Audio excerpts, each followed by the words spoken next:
live with other people now? Yeah, we're live now. Okay, hello. Thanks for having me. Oh, thank you so much for coming on, everyone. This is Eli Valley. You may know him from all those wonderful cartoons that he does. Before we start, you got anything you want to plug, man? New projects you're working on? No, I just posted a new comic like 10 minutes ago. Okay. So that's just like the most recent thing. Well, let's pull that up for him. Click on this on my computer too. Yeah, that's all.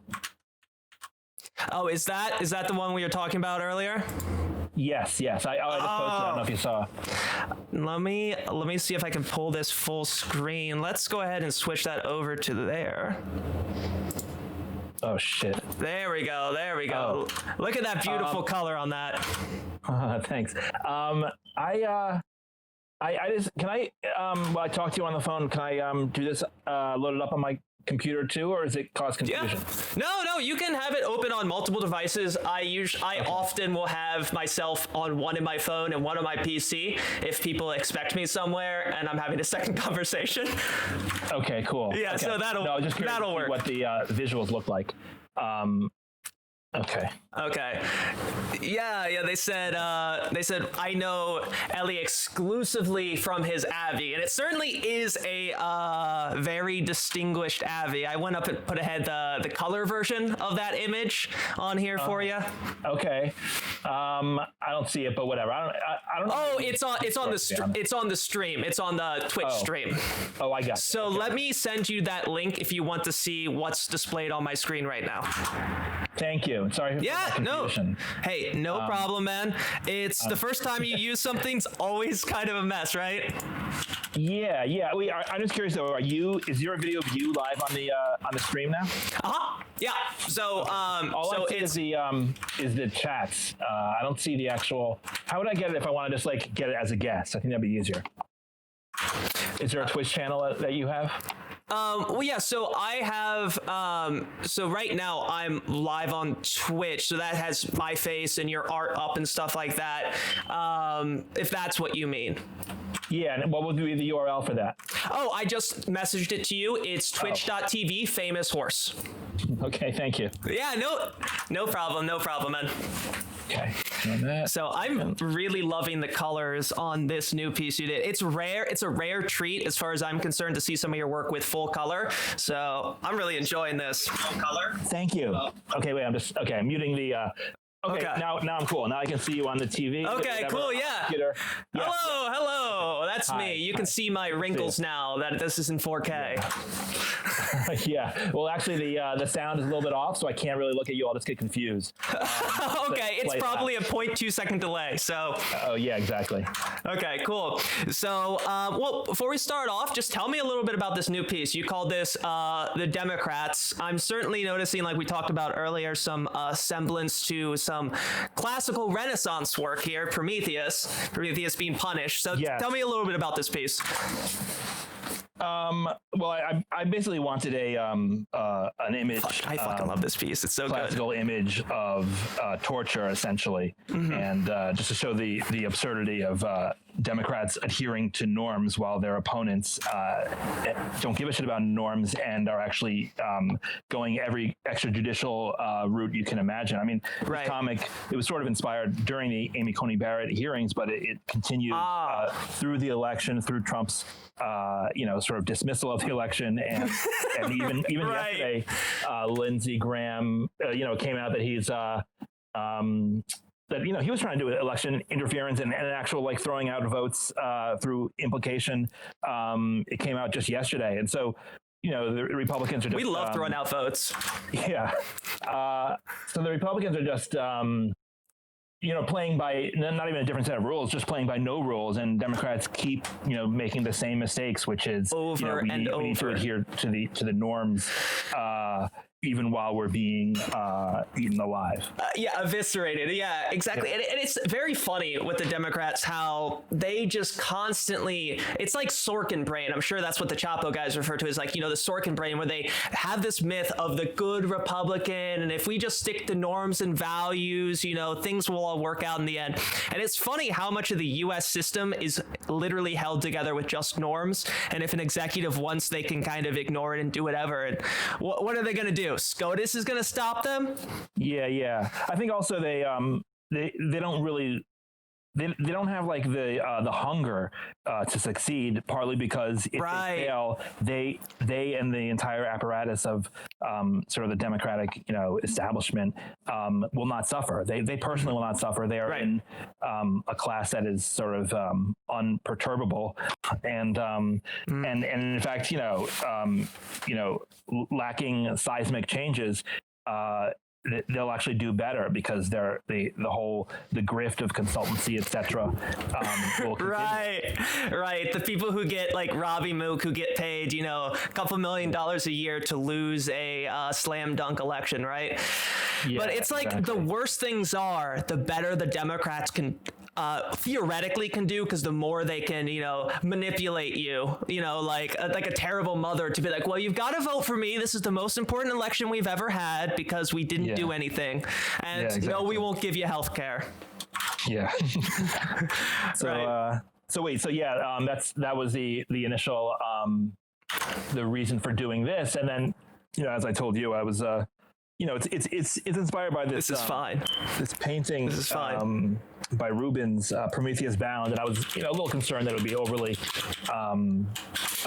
literalized by some critics, and which can be a pain. But I'm actually I just posted it, so I don't know what people have said so far. But so far the top comment is "This is fine" with an exclamation mark, which I think is they meant to say "This is fire." So. That's good double entendre. So I appreciate it. Yeah, that works. No, but there's Prometheus Bound for you guys. And one could easily just say that Democrats that the fire is voting rights. You can just use one example, right? Of something that trying to expand the franchise, and that alone will cause massive outrage and punishment.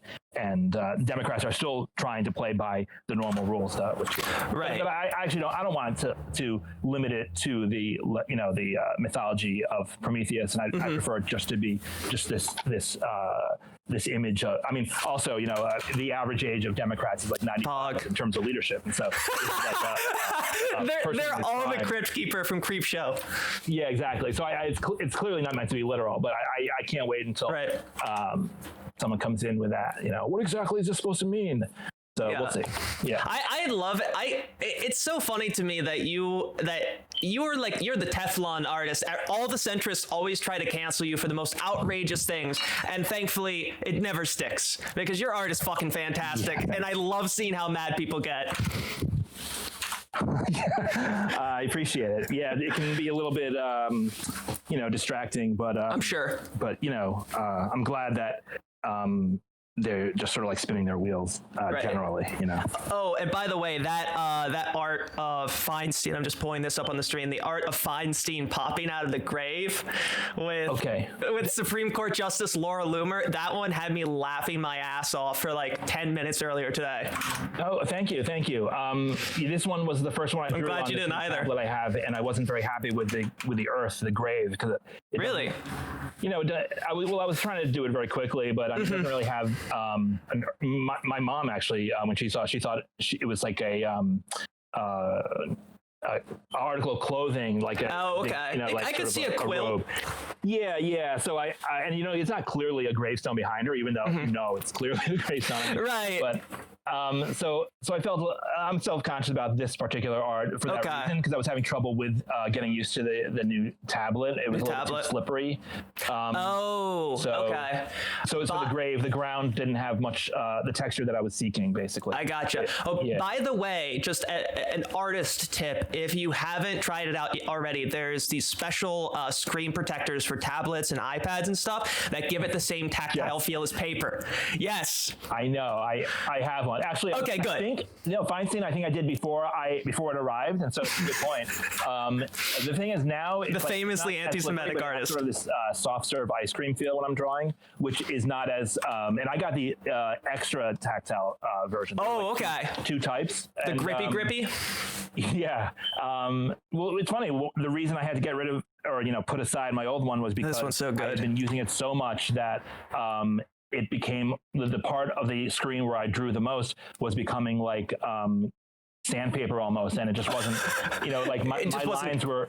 Yeah. I mean, I like it when my lines have sort of this nervous quality, but it wasn't the kind that I wanted, and it was too frustrating. But now it's like the opposite. It's like drawing through ice cream. But hopefully I'll get used to it. I think the new art. You'll probably get used to it. Also, it wears down a little bit. So when I first got one like that for my tablet for drawing, it was way too grippy. It was really like a chore to draw the lines, and that thing chewed through 3 Apple Pencil tips in a week. Like it chewed them down to the nib. What did my screen protector? The screen protector. Okay. Yeah, it just chewed it down. The thing I wasn't crazy about with the iPads is they are extremely slippery, but I was told just like eyeshadow. Well, Who doesn't? When my previous tablet wasn't working so well, I actually have this iPad screen protector I bought when I was thinking of getting an iPad, and I was using that on my Cintiq. Gotcha. So I mean, but it wasn't a sufficient solution. But but yeah, iPads are especially slippery. But I didn't know that actually can eat away your pencil from the screen protector. I think maybe it was just I got like just a particularly grippy one or something, and maybe it's just I think the Apple Pencil nibs are also really, really sensitive. They're like weak or soft plastic, kind of malleable. So yeah, that thing, I was just taking notes for class. I wasn't even drawing that first week, and it just tore through 3 nibs. And I was like, well, at least these nibs are like 5 cents a piece. Oh, wait, can I just confirm they're nibs for the Apple Pencil? For the Apple Pencil, yeah. Okay. I'm not. I didn't know they have nibs. I thought it was just like that white pencil solo. So that's interesting. Yeah. So you can see if you check the camera now, but basically it's just it has this little separate nib that comes off on the top, so it's interchangeable, which is nice because the Apple Pencil is like $90, and I wouldn't have to want to buy a new one every time. No, for sure. That's why I was wondering. Yeah, which is something Apple would do. Yeah, absolutely. All right, so I guess hopping into some of the questions, the first one, this is more of a formality than anything else, but I feel like I gotta ask, give me like, in 30 seconds, a little bit of your backstory and how you got into your political cartooning and all that. I know you probably hate that one. No, it's okay. My backstory. I love eyeshadow. I wish I could do it. I mean, it's hard to give like a concise full backstory, but I will say I started drawing. I mean, I was drawing back when I was younger, then I stopped, and I had other aspirations of fiction writing.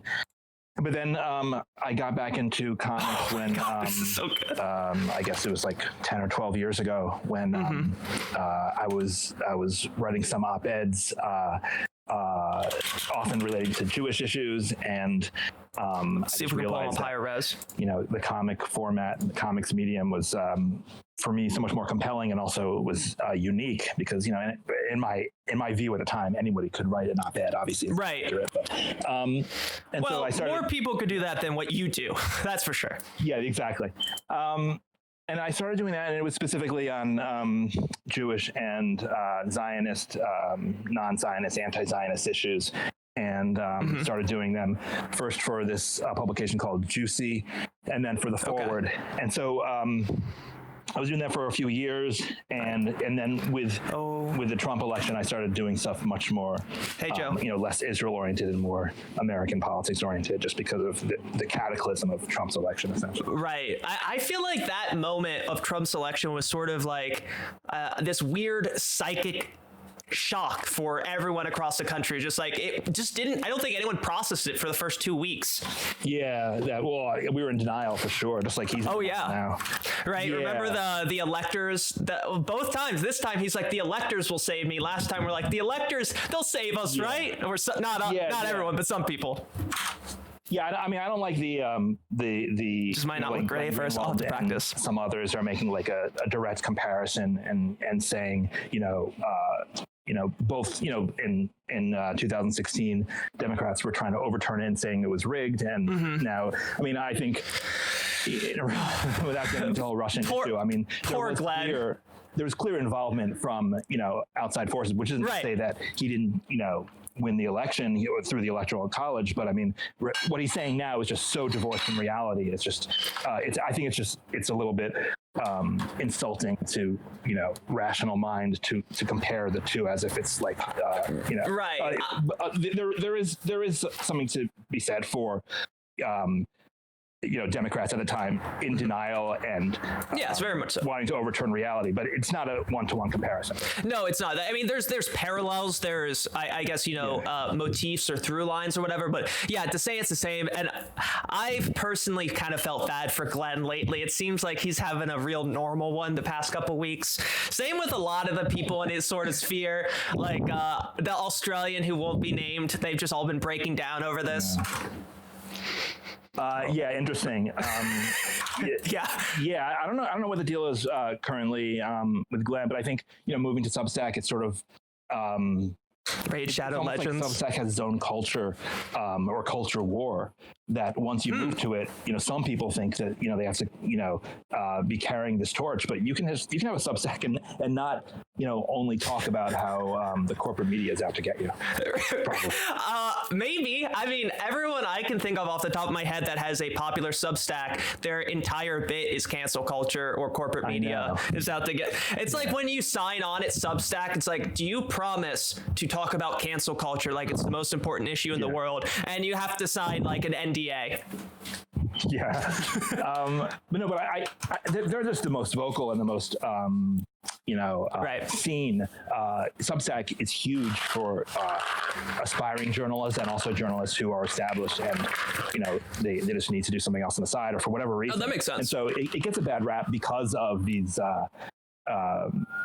megalomaniacs. Substack is like a subscription-based journalism platform. So to read it, so Substack is basically like you sign up. It's kind of like Patreon, but just for journalism and stuff like that. Basically, yeah. Okay. It doesn't have to be journalism. It can, but writers for sure. Writers, okay, yeah, writers, okay. Because I mostly think of journalists. So the next question I want to talk to you about. This is kind of a nice segue into it, talking about the election and Biden. So what are you thinking? What sort of treats do you think we can expect with this next administration? The return of neoliberalism, and what do you kind of think of its implications for the discourse on the left? I think it's... a Substack is when you get a double at Subway. That's right. It was frustrating because... I can only speak for myself. I know a lot of other people shared this view that that I voted for Biden, even though I live in New York State. That's right, Subbot. The threat, the Trump, the monstrosity, everything that he's brought to this, or that he's brought out in this country that already existed, galvanizing force for American Nazism, for instance, inciting terrorist attacks. I mean, so Biden was, the reason I voted was to vote against Trump, but I didn't have any, faith that Biden would solve the problems in the country. It's just that he would be a non-Trump figure. So it's frustrating that when some people, it's so binary. Like if you're voting for Biden because of harm reduction, they pretend that you're like rad lib or whatever the fuck bullshit terms they use. Yeah, that you love Biden. Yeah, exactly. And then on the other side is if I criticize Biden in a comic prior to the election, Start your journey to super male vitality today. Even now, even after Biden won. Thank you for the sub, Greyhound. Comic I did a couple weeks ago, or no, after the election. So maybe just like, I don't know, I don't remember what it was. But anyways, centrists were like, or at least one centrist was like, so you're pro-Trump or something like that, and I've always gotten that, and it's just ridiculous the way brains become so black and white on these very really complicated polarized issues. And, it's like, you guys should be thanking me, not thanking me, but I mean, because they're all just waiting to like blame the left for anything. And right. I voted for Biden, did. So you cannot blame me. As soon as it was over, as soon as Biden had that poor showing, which I think everyone kind of expected to a degree, they're immediately like, oh, this is the left's fault. It's AOC's fault. Yeah, and even when centrists lost their races and left ideas clearly won, and people like AOC won their own districts, of course, they're still blaming the left because it's all the narrative that they're grasping to. Right. And it's very. So, what do you sort of think of like the long-term implications? Do you think this sort of polarization in the nominally left and left circles is going to kind of continue? Because it is very annoying that it feels like you can't. If you make a critique either way, you get lumped in. Especially, I think that's less so for people like me, but definitely more for higher profile figures like yourself, that people are constantly looking to ascribe meaning to what you're doing. Yeah. Oh, I mean, I don't like it when I mean, this is just like one example. When some people, I don't even know, what world they're coming from ideologically, but maybe they consider themselves on the left. That's a good point. They just mock you when you show any tendency towards the idea of pushing the administration to the left, because they're like, you fools, it'll never work. And so they're just like, and maybe not, laughing on the side, and maybe not. But I mean, like, what is the alternative? Are you out there, creating a spell for a communist revolution? Are you doing it? You're probably not. You're just sitting down and you're tweeting. They're quote tweeting you. So I mean, if we have like reduced options of what we're actually able to do, I think pushing can take different forms. Obviously, for me, it's not like asking politely. It's like it's eviscerating these motherfuckers for abandoning their supposed principles. Exactly. And so I think there's value in that, obviously, or else I wouldn't be doing it. I mean, and boy, howdy, can you fucking eviscerate. Thanks. But what did chat just say? That there's no correct way to be a leftist. No matter what you do, you'll be blamed for being wrong and never recognize when you're right. That's nice. Yeah. Ellie loves Biden confirmed. I never know how to read these, or I don't know how you're able to read them while also talking. It's quite a juggling mental exercise. Yeah. And I'll tell you how, living with severe ADHD for 30 years. That helps or hurts? I would think it hurts. It helps in that I'm able to kind of split my brain into I can do multiple tasks at once. I just can't do any of them well, if that makes sense. Okay, I gotcha. Yeah. And maybe if you're on medication for it, maybe that can actually help you navigate this kind of thing. I don't know. Yeah, definitely. And I have my own sort of history with that sort of stuff. So I try not to take medication except for when I absolutely need it. Instead, I just drink a lot of coffee. But it's kind of a hard thing to do. But I basically have to try to keep track of where I am when I'm talking to someone, and then where I am in the chat, and then reply to things either verbally if I'm not interrupting, or just type it out. So it's a balancing act. Yeah, I'm actually reading. Can you explain something? I see on the right side there's all the chats, but then over the screen there's an overlay of more. Is it the same? So that's the same chat. That's the same chat. So it just pops up on the screen there, and that's mostly for when somebody is watching it back on YouTube or something like that. They can see the comments that the chat is saying displayed on the screen, since the text won't be brought over. Oh, okay. Yeah, it's just sort of a stylistic thing. Yeah, so it's the same text that's coming up. It's just on a couple second delay. All right, Discord should fix that. And, if I'm looking at it here and not on YouTube, they should. But whatever, I'm not going to offer my notes on Discord now. Well, that's actually how I set up the Twitch chat. That's how I. No, it's fine, man. That's how I set it up. Just because if I don't have those comments in there when I upload it to YouTube or something like that, it's going to seem like I'm insane and talking to myself half the time if I'm replying to something, right? Yeah. So going on to the next bit. So you've talked a lot about the resurgence of American Nazism. You've referred to Trump as the hero of the American Nazi movement. So, and you've definitely drawn very, very clearly the parallels between these groups. And, provided they're removed from power, what do you see as the sort of trajectory, the sort of effect that this resurgence, because, hate crimes, all of that have skyrocketed since Trump's come to power to kind of give him a green light. What do you see as the long-term impact? Yeah, and I do want to say, the reason I call him the hero of American Nazism is to be more precise. I'll ask that a little bit later. Calling him a Nazi because he's not officially a Nazi, and I don't want to be right. And I don't want to be overly well. That's the thing. I don't want to be overly hyperbolic, but on the other hand, with my comics and satirical art, the whole nature of it is a sort of hyperbole to shock people into awareness of certain things. Right. So it's sort of I'm towing that line.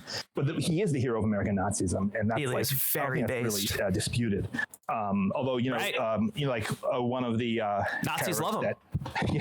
One of the terrorists he incited was mad at Trump because he talked the talk but he didn't walk the walk, and so Trump's defenders are like, well, he's actually he was actually hated by this guy because he wasn't Nazi enough. But they'll twist it to make it sound like they hated him because he liked Jews or something, that kind of thing. Anyway, I mean, when you say he's out of power now, but he's really not out of power. Even if he concedes, he's going to be having sort of like a shadow presidency for the next 4 years, probably, unless health issues overtake him. He is a narcissist who loves the attention, and his only way of making money is through his celebrity bullshit. And so he's gonna be doing rallies. He's gonna be doing the whether he buys Newsmax or what. He's gonna have an empire, and so he's not going to be out of power.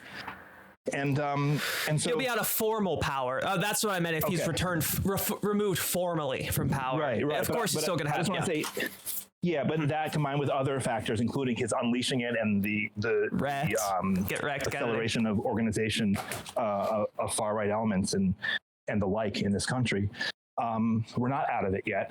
And I don't know. I mean, I don't know how we're gonna get out of it. I mean, it's like Biden is like, let's love everybody and let's come together in unity and everything. Meanwhile, McConnell's like taking a shit on his face while he's saying that. It drives me fucking nuts, man. Have a fucking spine. Yeah. I mean, so in my view, like this Ellen one's so good. We need to have like a major sort of period of like accountability and justice, and we need to like look at what happened and make sure we don't go there again, or make sure that this shit doesn't continue, and also make sure that there is accountability for those who committed crimes against humanity. Put the audience questions towards the back, but it's sort of like a mixed bag, because ask him when we have this chance. If it's not done correctly, then it's only going to create more. Don't do it, Snake. I'm not going to do it if you do it. We're galvanized under the Trump administration, right? But if it's not done at all, I'm not going to acknowledge it. I mean, no matter what Biden does, he's going to be demonized. Of course. And so either from the right or from the liberals as well, for not being more polite and rehabbing him faster. Yeah, I mean, but I mean, the whole idea of like rapprochement with people who want to, murder you is really obscene. So basically, no matter what happens, the right is going to be growing and organizing in the next 4 years. So I really don't think there is an option, but for there to be a hard line taken against these forces. But I just it's like shouting in the wind, because he's not receptive. No, he's like he and Obama pardoned war crimes of the previous administration. That's exactly what I was going to say. Look at shit. Yeah. And it's like, in my opinion, the right thing to do with these sorts of crimes, and very much like this administration has committed crimes against humanity, that the right thing to do is throw the people in jail, make an example of it. But that's not going to happen. I mean, look what Obama pardoning everyone in the Bush administration. Hell, even putting fucking Timothy Geithner in his cabinet right after the financial collapse, doing nothing about the Iraq war. It's like, how do you get truth and reconciliation if there's no punishment? Yeah. And also, like, it's also upsetting, this is like a Glenn Greenwald line, but it's true that, the same people who are, warning of lack of accountability, like for instance on our TV networks, are hiring the same people who were committing crimes during the Bush era. And so you have the Ellen comic up now, so that's a good example. Yeah. Ellen rehabbing the Saudis. And it's just like, it's so insane that I know like the media ecosystem's this weird incestuous thing where they never want to have any internal accountability. But it's like to look at this person with a straight face and like, yeah, you're responsible for or partly responsible for building approval for a war that killed millions of people and destabilized the region. Let's hear your take on Trump's decorum. Yeah, exactly. Yeah, and I mean, it takes away their moral authority to right, to demand justice for this previous administration when they are. It's not like they're currently need to paying face it. people from the previous criminal administration, Right. from the Bush administration. And it's so insane. The Bush stuff always just gets me so worked up because I was younger during that period. But just seeing like these gremlins not having any punishment for what they did, fuck, the government going so far as to pass a law that prevented us from cooperating with the International Criminal Court on war crimes investigations, greenlighting the use of troops if God forbid a U.S. Citizen ever gets tried for war crimes at The Hague, and like, yeah, that's my hobby horse. That thing is just so surreal to me. And it's not just you love weed. It's not just like news networks. It's all. I mean, Harvard University. Having Harvard. Sean Spicer as a visiting, or was he Dancing with the Stars? I don't know if he was both. He did the Dancing with the Stars thing. Neither would surprise me. Or someone else did some Harvard visiting fellowship. I mean, all these institutions are eager to normalize the most horrific people and policies that within in recent memory, within our current memory. And it's I wonder if it's sort of like the combination of the hyper normalization thing or their own sort of wanting to feel like I don't know why they do this, and it's honestly baffling to me. But it's the same sort of thing, like in post Indonesia or post the massacres of the communists in Indonesia, everyone just completely rationalized it, being like, "Oh, it was necessary." I'm friends with some people in Indonesia, like a small farmer in Indonesia, and he was like, "Thank God we killed all the communists, but we still need to look out. They might come back someday. They're trying to get power again." And it's like, dude, they're all fucking dead. But it's the same sort of thing that these people have been rehabbed for their crimes and turned from monsters into heroes. I mean, if you what's happening right now in terms of, only because you mentioned, deaths, mass death. Right. I mean, just in terms of COVID and, people, they see what's happening, and yet they're still not, just like a certain subset of the population, is a lot of the population, really. Yeah, is like they see nothing wrong with what Trump has done, and they're still in like denial of how to. It's so weird. It's like the severity. It's like such a denial of the reality of death, even if it hits them in their own family. I don't know if they're in denial about whether it was COVID that did it, or like, oh, well, they had a heart murmur, so it was probably that. Or, it was probably that. They had pre-existing. I don't get it. I honestly don't get it. Me neither. And everyone in my family is in the medical.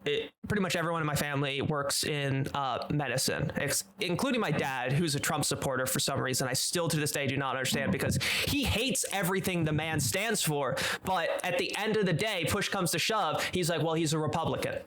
And I mean, but like, he's a fucking trained medical professional, and he's still underestimating this. And I'm sure you saw that interview with that nurse who's saying that she has patients dying on ventilators who are like, I just have lung cancer. It's not COVID. COVID's not real. And I think unless... was that an interview? Because I saw a tweet thread. I didn't know if she was actually... She did that thread, and then she went and was interviewed afterwards, after she did that thread. Okay, because... it's not just that they're saying it's something else. They were like yelling at her and accusing her, according to the thread, of pushing falsehoods, which is just so nightmarish. It's like reality has shattered. If you've ever read Berserk, great comic. I think you would love the art style if you haven't read it. Highly recommended. Recommended. I have not yet read it, but it looks great. You will love it because the art style is like a photorealistic version of yours.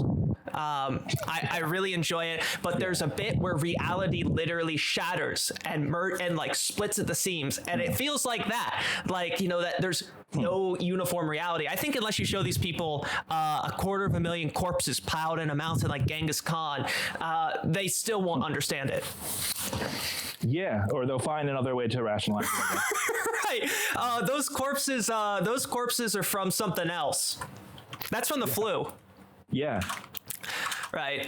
So to move on to the next little question here. Oh, also a question from chat.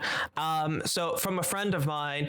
So he said, what is the feeling regarding Jewish people that voted for Trump? Of course, there are anomalies in every group, but where does the line draw for political cartoonists to make a caricature of the topic or the stances? So I'm pretty sure Greyhound, he's coming from a more conservative Jewish family, so that's where his question's coming from. Has Greyhound seen my work? And I've drawn this like repeatedly on this topic. So yeah, I don't think Greyhound is very familiar with your work. Oh, okay. So then what's the question? Oh, it's basically, what is it like? So, just like where, I guess, what is your question? Where do you draw the line on what you feel is too mean? I guess. I think that's what he's trying to. Too mean? Too mean. I guess. I think that's what he's trying to ask. I know what you're going to say. Excuse me. I just want to say there is no line for what is too mean when it comes to Jewish Trump supporters. That is okay. There should not be a line. There mustn't be a line. The moral travesty that they have indulged in the past 4 or 5 years is beyond beyond obscene. Yeah. That's what I expect, and that leads into the next question. Stephen Miller, you did a long thread on Stephen Miller, and I'm going to pull up that art here. But just a little summary of like, what are your thoughts on that little gremlin? I don't think we should. I don't want to like isolate him as like the only. Right, of course not. Yeah, but I mean, he's a white supremacist, a Nazi. I think is even though he might not have been officially affiliated with a party, he was sending Nazi, neo-Nazi, Nazi-allied, Nazi-laundered texts and documents and articles and philosophies, books to friends of his and to colleagues and to the media and to gain support for and to implement his policies of white supremacist ethnic cleansing on the border. Even with COVID, this comic was inspired by him getting COVID, but coronavirus, right. but also karma choked the master race. Yeah, but also he used the threat of COVID to just as Nazis used the threat of typhus and other diseases to demonize Jews. He used it to demonize potential immigrants and even refugees, and to pretend that they posed. And this is like administration policy. Pretend that they immigrants pose is filthy. Threat. Right. Trump does it with he does xenophobia with calling it the China flu and things like that. But specifically, Miller was trying to use it to trying to use coronavirus to stigmatize people who refugees and immigrants who are from non-white countries, right? Or, and non-white immigrants, obviously, right. And I saw it too as him taking it even a step further and attempting to use coronavirus as a chance to exterminate as many of them as possible by making sure that these detentions were unsanitary and rough, that they're overcrowded, and that these people, just like folks in prisons, were getting coronavirus as much as possible. Yeah, I mean that I don't know if there was an actual chain of command order of that kind of thing with that in mind, or if it just sort of like they just didn't give a shit and they weren't going to help. It was a fringe benefit. Right. Yeah. Exactly. So. Yeah. Yeah, it's hard. We don't have any information on that, but I just see that based off his previous statements and his general demeanor, that it was probably, it probably wasn't planned outright, but once they saw it started happening, they're like, let it keep happening. Yeah, no, absolutely. I don't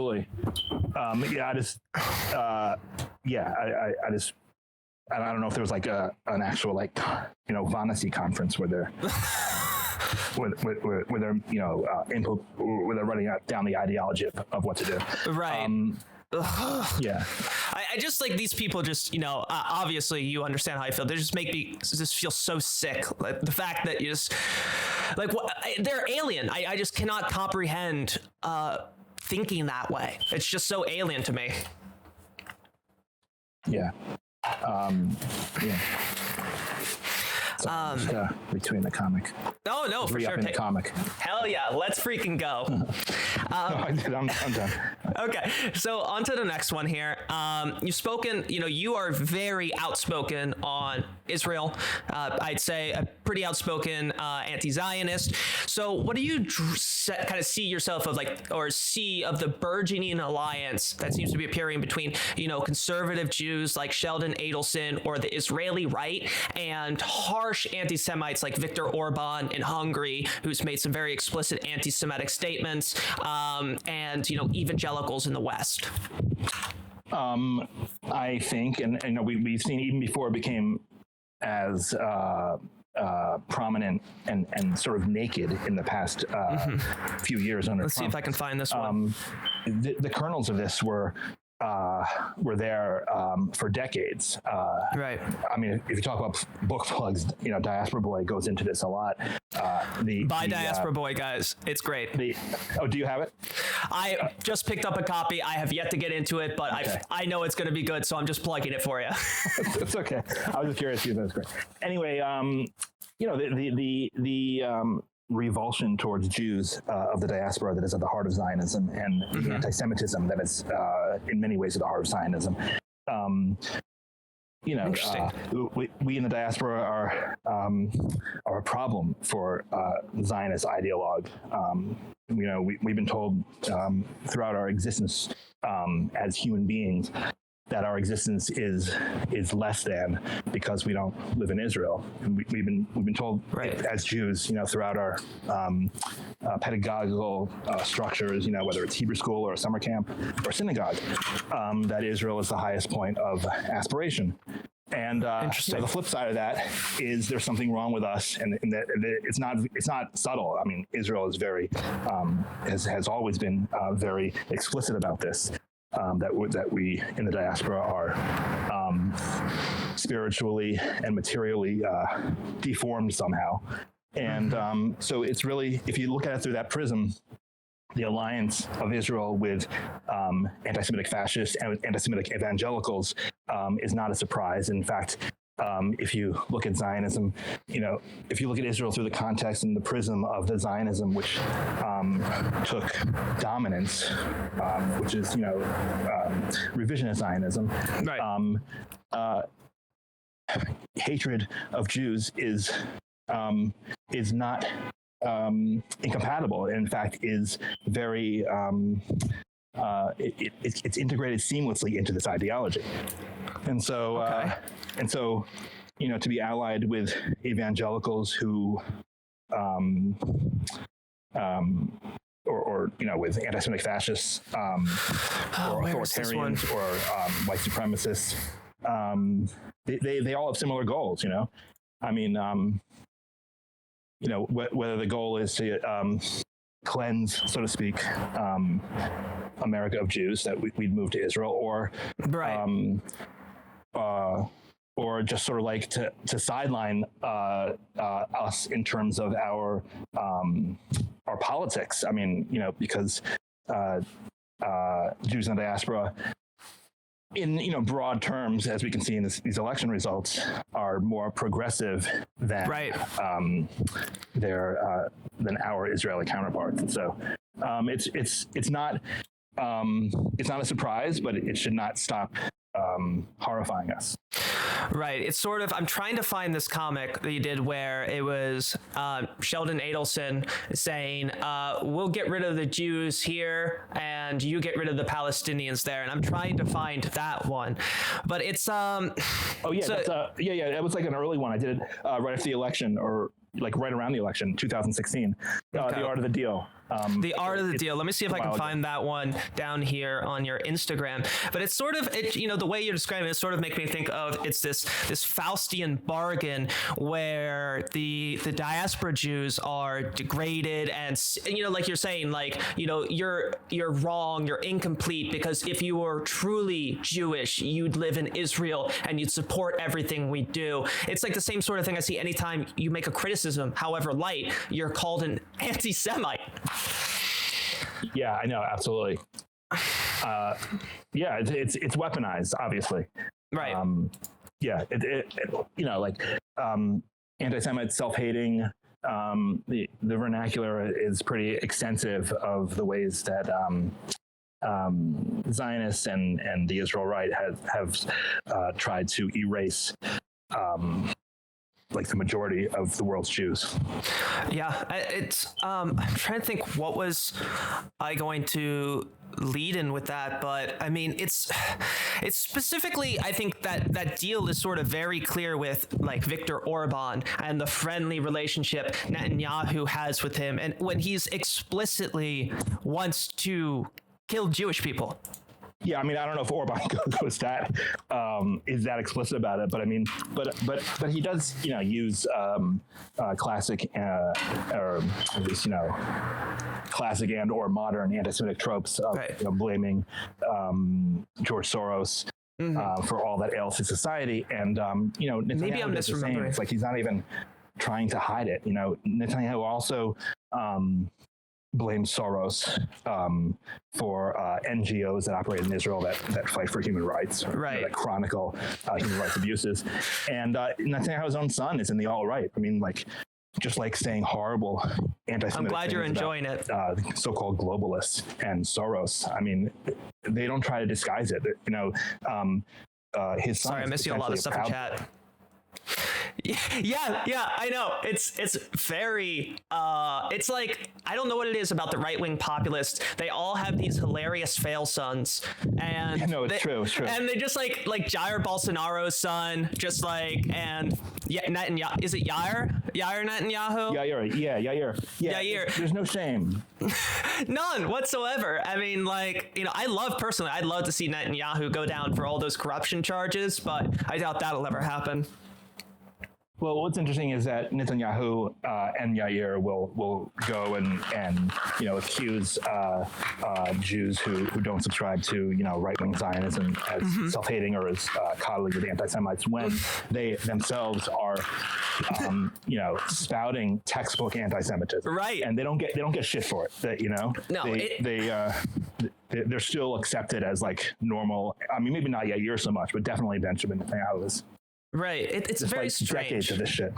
Right. And they just keep doing that shit. And that kind of goes to the next question about talking about how anti-Semitism as a concept is often weaponized by the right in a way that is inherently anti-Semitic.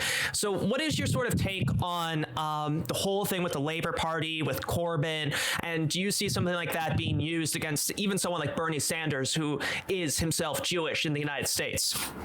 Yeah, I mean, the Corbyn thing was a farce, and really a tragic comic farce. Right. But it's more difficult, obviously, to do it against Bernie Sanders because he's Jewish, but that will not stop them. Never know one for corruption. The nominee, they definitely, the same people who were demonizing Corbyn, or the same forces, the same ideological, bedfellows would have come after Bernie big time. They even started to. There was this woman for the Washington Examiner who had extolled the virtues of her Nazi allied grandfather, wrote a piece about how the ethnic Bernie is I forget. Yes. I don't want to misquote, but I did a whole comic on it. I remember that now. Right. Oh my God! January or February. It feels like a decade ago. It feels like a century ago. And the Washington Examiner, that's the one that's owned by the Moonies, right? Yeah, Times or Examiner, I forget. One's owned by the Moonies, and Epoch is owned by Falun Gong. Yeah, that's right. So it was ridiculous to go after Bernie for his alleged anti-Semitism, or what, I don't even know. I don't remember what it was now. But she also talked about who is ethnically. She said something like ethnically Jewish. Something like, it was a very sort of a non-Jewish, to put it mildly, way to describe Jews. And also, the same person had. Oh, and also she posed with Milo. I mean, in some selfie. I mean, it's like, that always happens. Yeah, so Nazis are telling Jews they're anti-Semites. So I drew that actually with Hitler painting a portrait of Bernie as an octopus. Let me see if I can find that one. Yeah, Hitler painting a portrait of Bernie as an octopus, saying, hopefully this will capture the anti-Semitic nature inherent to Bernie. Yeah. Yeah, That was a good one. Let's see if I can pull that one up. Honestly, man, all of your pieces are bangers. Like I don't think you've missed once in the past like 15 years, man. Let me see if I can pull this one up. We're going through a lot of the protest pictures here, but it was interesting. Wait, I can look for it now. I might and DM you if you want. Oh yeah, perfect.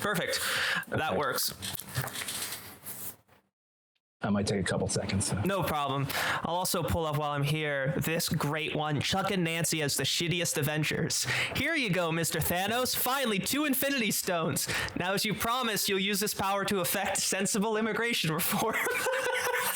I just DM'd you the Hitler one. Okay, perfect. And somebody in chat just pointed out that what you're talking about, sort of the way progressive Jews are gaslit by the right wing. They said that's exactly the same way they get that trans people are gaslit by TERFs, like the exact same process. Really? How so? I don't know about that. So if you'd like to elaborate on that, Odds, in a comment, and then I'll read that after this. But this, oh my God, this one is so good. I hope I captured Bernie's horrifying anti-Semitism. Yeah, it was basically that whole episode. And by the way, that would have gotten much more pronounced and explicit had Bernie been the nominee. I agree. I mean, it's, you can tell that it is used not in a actual principle concern. I mean, it's the same sort of thing that happened to Ilhan Omar, but there's simply just,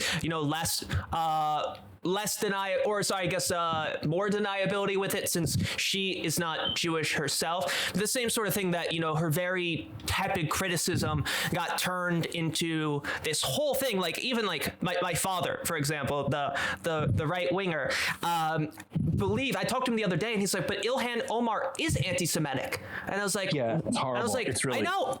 And I was like, what did she do that was anti-Semitic? And I was like, well, she said it was all about the Benjamins. And then I explained that to him and he's like, okay, well, even if that's not anti-Semitic, she still said other anti-Semitic things. And I'm like, such as what? And he just drew a blank and he's like, well, I'm sure I'll think of it later. And it's this propaganda. Well, I mean, like 5 or more years ago, she said something like, Israel has hypnotized the world. Hopefully Allah will, wake everybody up or something like that. Okay. And, that definitely could be taken that way. Yeah. I mean, but if someone is fighting with you for justice and they slip because they were brought up in a refugee camp and prior to that point, probably for a while, or I don't know, prior to that point, she didn't really know any Jews. She didn't know the vernacular. She didn't know all this. If she made that slip and then she apologized profusely and made, it's like in the Jewish world, teshuva means, atonement. And so it's not like she did it and then just, and like every fucking Republican who is doubled down saying that Soros is buying elections, they don't apologize for that shit. No, never. She actually did atonement for this. And so when people are like, well, she just said something anti-Semitic, it's like, okay, you know what? She said something, then I did a comic, where it coincides with the vernacular of anti-Semitism. I mean, so yes, that happened years ago. She atoned for it. She apologized for it. And you're still holding it against her because it's not that she's anti-Semitic. It's that she supports Palestinian rights. And that's why there's this ridiculous double standard. And that's why Biden didn't get it so much because he's, center right on Israel. And so hey, what's up, Connor? He didn't get it, but Bernie would have gotten it even though he's Jewish because he supports Palestinian rights as well. Right, and that's the real thing. That's the key that determines whether or not someone is anti-Semitic. And those particular types of attacks is their position re Palestinians. But to the TERF comment, what I say is basically the people with power muddy the waters by making it so there's no way to exist as a trans person without being portrayed as misogynistic and either creating or justifying our own opposition. It's the same abuse tactics: Darvo, deny, attack, reverse victim and offender, and they use accusations of misogyny to do extremely vicious trans misogyny. Oh, interesting. Oh, okay. Yeah. I never made that parallel. It's interesting. Yeah, I mean, I certainly didn't either, but that makes a lot of sense. Okay, so QAnon. What are your thoughts on that delightful bunch of I can't think of a funny word, but those guys? Is that from you or from one of the chats? Oh no, that's from me. That was the next question on here. I mean, I don't know what to say. It's just like a alternate reality conspiracy laden with anti-Semitism. When we have actual pedophile rings from, like, someone tweeted this the other day, the Boy Scouts, some huge number of people who I don't know, some accusations of the Catholic Church, Epstein. So I don't know. It's weird. It's misplacement, right? And speaking of but it's led to terrorist attacks, and and it's insane that or it's outlandish that someone that there's a person in Congress, or more than one person, but more than one person now that believes it. Okay, yeah, that believes it. So it's weird. And speaking of the Boy Scouts, when I was I'm an Eagle Scout, or was, and when I was going through Boy Scouts, it was well known that there was this like 18-year-old guy who was at that point about to graduate out, who would molest anyone that he was alone with. And it was just, everyone knew it, and it was just like this thing that people joked about, like, and you just like try to avoid being alone with him. Exactly. You just avoid being alone with him, and that was it. And that was like the leadership had to have known. Like, if he wasn't even in my scout troop, he was in like four troops over. And when we went to like the jamborees, which was like a local or regional scout meet, everyone's like, oh yeah, that's the guy that'll touch your dick, stay away from him. Jesus. Yeah, and so the leadership had to know, but they just never did anything about it. So last one that's kind of a direct question is just about your art style. Obviously, my opinions on it. It's very unique, and I've heard people describe it as simultaneously capturing how grotesque the subject is, while at the same time looking exactly like them. It's a very weird balance that you do. Can you tell me about your influences and style? Like, you are very unique. I've never seen anything like your art style. Thank you. I appreciate it. To me, it's it's hard to say, because I see different antecedents to it, and at a certain point I was striving towards that, or I was like trying to because I'm self-taught, so trying to learn from others. But I mean, same. I think early on I was a fan of Robert Crumb. And but then actually, like, some early comics, I super laggy. I was getting some kind of trolls. They got to say something, so they were saying Robert Crumb knockoff, and so as a result, I forbade myself from cross-hatching. He's a master cross-hatcher. Right. I'll bring up some Crumb. So early on, I was cross-hatching a lot, but then I just stopped because I did not want to just be derivative, essentially. And then I was like derivative of Charles Burns, who is a great comic artist who does not cross-hatching, but the whole tapering the line, like going from thin to thick, and then a whole, like, basically hatching, but with tapered lines, which allows the depths to come through, as opposed to cross-hatching. Right. And so obviously my work is not like his, because his is so much more clean than mine. But yours I'm not saying nervous it energy. What was that? I said your art like conveys a sort of frenetic, nervous energy. Right. Yeah. So I'm not saying like not being clean or being clean is desirable. One is better than the other, but I'm glad that mine is not like identical to his.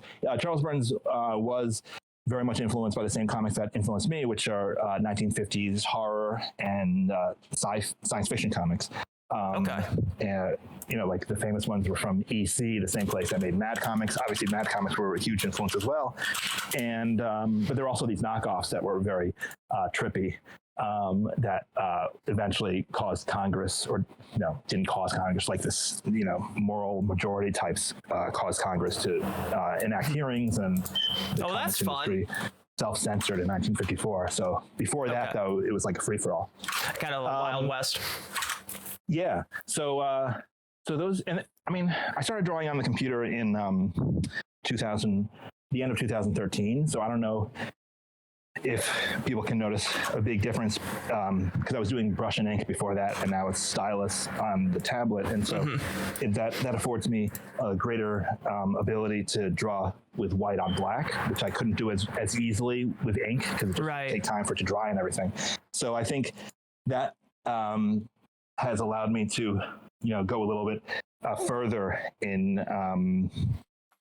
I guess, sort of like this nervous ink work, maybe, that I couldn't do quite as well.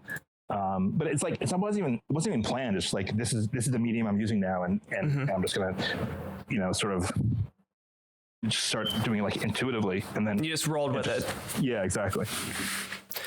Someone asked, so are you in, because somebody pointed out, and I kind of agreed, that a lot of your stuff looks very much like etchings or woodcut rocks. So is that like an inspiration for you? Yeah, it's an inspiration. And also it is like what I just said about being on the computer, being able to do white on black more. It's not like I learned from etchings, but the look of an etching that it results in is very much something I'm happy with. And but I've never actually done real etchings or real woodcuts or anything like that. Okay. I'm a little afraid to try because I know it just the medium. I mean, the actual process of making them is just so. It's so much different than what I've become spoiled by, being able to just hit the X button and then it changes from white to black and black to white, The whole thing with woodcutting is you have to plan it out and then also be able to reverse the negative and positive space in your head. It is a nightmare. I did it once and it did not work. Just one? Literally, well, like I took one class at like a learning annex when I lived in New Haven, Connecticut, and I just couldn't pick it up. Yeah, I imagine that it would take quite a bit, and I don't think 10 classes is enough to become an expert or even passable at it. But it was just for me. I can't hold images in my head. I'm one of those kind of people that if you tell me to visualize an apple, at best I can get a quarter of the apple in my head. So being able to plot out the painting or the picture and then be like, okay, I need to reverse negative and positive space. It's just something that it's hard for me personally to wrap my head around. Yeah. One thing I love about the computer is you can Vault of Horror. Be experimental and not ruin the whole page because you weren't able to think it through completely at the time. So, yeah, that's definitely nice. And Chad has asked like 10 times, do you ever do commissions? Yeah, occasionally, and actually, I need to do it more because my funding sources are Patreon. Shitty. I mean, I'm on Patreon, and it's not enough. And I used to be able to do these lectures and presentations at colleges and other places, but I can't because of the pandemic. Of the pandemic. I'm just not good at marketing myself. I've been meaning to send new prints that people have been asking about to the print place for like a month now, but it's like I just been too busy drawing new stuff. But I need, so I basically, yes, I would be open. Things are going fast and you stay on top of the news every day. Tweeting essentially. No, but I do need to what do you put up here? EC Comics? Yeah, I put up EC Comics. Yeah, so I do need to open myself up more. So if people are interested, they can please get in touch. Obviously, if someone asks me, it all depends on the topic. Right. Well, it looks like I'm open to it. Well, it looks like about 4 people in here are interested in hiring you to doing a commission of Dungeons and Dragons, their D&D characters. Of their own characters that they their characters that they made. That would be interesting. Yeah, they were just talking about that. They're like, oh, I'd love a D&D character, my D&D character, and Ellie's style. And then everyone's like, yeah. Oh, okay, that'd be cool. That'd be something I'd be up for. There's, Chad said there'd be a fuckload of buyers, which is true. I mean, it'd be kind of interesting to market it as that. But the one thing about D&D players, as speaking as someone who just started playing, is that they freaking love art of the characters they invented in their head. They love it. It's their favorite thing. Yeah. Is it hard to translate what's in their head to the artist to make? Well, there's an expectation that it's going to be a translation, right? Like they're going to describe how they visualize this character as best as they can, and then there's the expectation that the artist is then going to turn it into something different, if that makes sense. Yeah. That's. I'm glad. I didn't know how micromanaging. Do you have no clue what I'm talking about when it comes to their vision of it's like there's 25 PowerPoints here. You got it only 24. It depends on the person, but usually it's like, okay, this is the character. They've got one horn here and one horn here, and they're always in a bad mood, and they're 6 feet tall. And then it's like, go with it. Okay. Yeah, so they can get in touch. Okay. Get in touch, guys, if you're interested. Okay, so I don't know how much time you have left, if you want to open up to the audience or just kind of talk about what's interesting to you. Well, yeah, I actually need to go pretty soon because I need to get working, see what's happening with this comic, first of all, but also get to work on this other thing that I've been working on. Okay. But is there any like outstanding question I should? Well, there's one question that I want to ask every guest, and this is a short question. All right, but this is the one I always ask. Do you believe in ghosts? I haven't really thought about it too much. Okay. I had to say, without at the risk of turning off, clearly everyone here does because of the way you phrased it. But no, just me. Just me. Oh, really? Yeah, I don't really believe in ghosts, but yeah, I mean, and if I were to believe in ghosts, I don't know if I would believe in, specific individual consciousness in the afterlife kind of ghosts, or if it's something maybe like more energy. Yeah, maybe that. I don't know. Well, it looks like, it's just I'm obsessed with ghosts personally because I had some stuff in my childhood. So it's kind of a bit now because I always talk about ghosts. So it's like I ask every guest, do you believe in ghosts at the end? Have you seen We Are Still Here, the movie? Yes. Oh yeah. Yeah, I like that a lot. That movie is very good. I really enjoyed that. Yeah. I just like that kind of I don't know how to describe that specific genre, but supernatural horror is really hit or miss for me, so I really like that one. Yeah, it had an old school feel. Obviously, it was apparently inspired partly by House by the Cemetery, which is less good in my opinion, but I haven't seen that one. Worth watching. Yeah. Well, if you guys haven't seen that, We Are Still Here, totally worth watching. Great film. But yeah, so I guess we'll wrap it up. Thank you so much for coming on, Eli. This has been awesome. I really appreciate you coming on. It means a lot to me. I'm a huge fan, as you can tell. Oh, I really appreciate it. Thanks for having me. It was fun. Yeah, I'm glad you enjoyed yourself. Hopefully we didn't scare you too much. But before you go, anything else you wanna plug other than potentially DMing you for commissions? Yeah, my Patreon is Patreon/my name. Okay, so I'll drop a link to your Patreon in the Twitch chat. And just real quick, like what do people get if they subscribe to your Patreon? There's the initial level of just general support, but at a $5 and up, I post works in progress, and intensive backstories, and drawing process type stuff with like videos of my actual drawing. Oh, hell yeah! Yeah. Okay, guys. Well, that's fucking worth it. Well, if you guys got the extra cash, go ahead, subscribe to Eli's Patreon. I'm sure it'll be well worth it. Well, thank you once again so much for coming on, man. And you're welcome on anytime if you got some free time in the future. I've really enjoyed this. All right, thank you. I enjoyed it too. I appreciate it. No problem, man. No problem. Well, have a great night, and best of luck with your next terrifying rendition of popular culture. Thank you. All right, take care. Take care. Have a great night, man. Too. Bye-bye. Yes, do the cat emotes. Do the cat emotes for Jade. Yeah, meow, meow, meow, meow. Meow, meow, meow, meow, meow, meow.